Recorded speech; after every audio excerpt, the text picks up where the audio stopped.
उसमें हमारे पास एक 9 kg का ब्लॉक और एक 1 kg का वॉशर, और वॉशर को रिलीज़ कर दिया। यहाँ पे वॉल है, तो कुछ देर तक तो 9 kg ब्लॉक चलेगा ही नहीं, क्योंकि ऐसे उसको ब्लॉक पुश कर रहा होगा, वॉशर पुश कर रहा होगा। और मान लीजिए इसकी स्पीड जो होगी v होगी यहाँ पहुँच कर, तो half into 1 into v² is equals to 1 into g into r। तो v आ गया हमारे पास 2। तब तक तो ये ब्लॉक चलेगा ही नहीं। इसके बाद जैसे ही ये इस पॉइंट को पार करेगा, तो फिर इसको वॉशर जो है ब्लॉक को पुश करना चालू कर देगा, तो वो वॉल को छोड़कर आगे बढ़ जाएगा। तो कब तक इसकी स्पीड बढ़ेगी ब्लॉक की?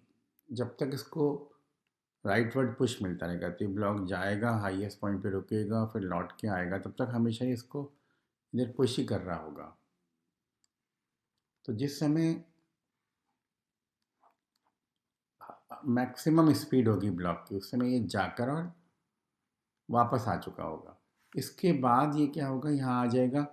अब ब्लॉक की वेलोसिटी राइट है, ये इसको नॉर्मल देगा लेफ्ट, तो फिर रिटार्डेशन चालू हो जाएगा। लेकिन इस समय तक, जब तक ये घूम कर वापस आता है, तब तक ये इसको फॉरवर्ड पुश देता रहेगा। ये वो इंस्टेंट होगा जब हमें मैक्सिमम वेलोसिटी देखनी है। 1 kg 9 kg। दीवार से कांटेक्ट छूटने के बाद लीनियर मोमेंटम एक्सेलरेशन में कंजर्व कर सकते हो आप, मतलब यहाँ से और यहाँ तक। तो 1 into v is equal to -1 into v2 plus 9v1। ये तो हो गया लीनियर मोमेंटम कंजर्वेशन। अब एनर्जी कंजर्वेशन लगा दे। एनर्जी तो कहीं वेस्ट हुई नहीं है, सब कुछ स्मूथ सरफेसेस हैं, विदाउट फ्रिक्शन, स्मूथ सरफेस सब दे रखा है आपको।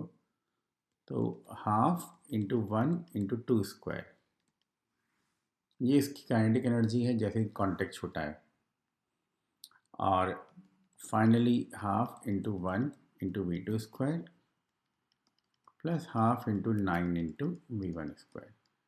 इसी लेवल पे आ गया, तो पोटेंशियल में चेंज आया नहीं है। सॉल्व करो, यहाँ से v2 चाहिए हमें, नहीं v1 चाहिए हमें, ब्लॉक की वेलोसिटी। ये आ जाएगी हमारे पास 0.4 मीटर पर सेकेंड। ये आंसर हो गया इसका।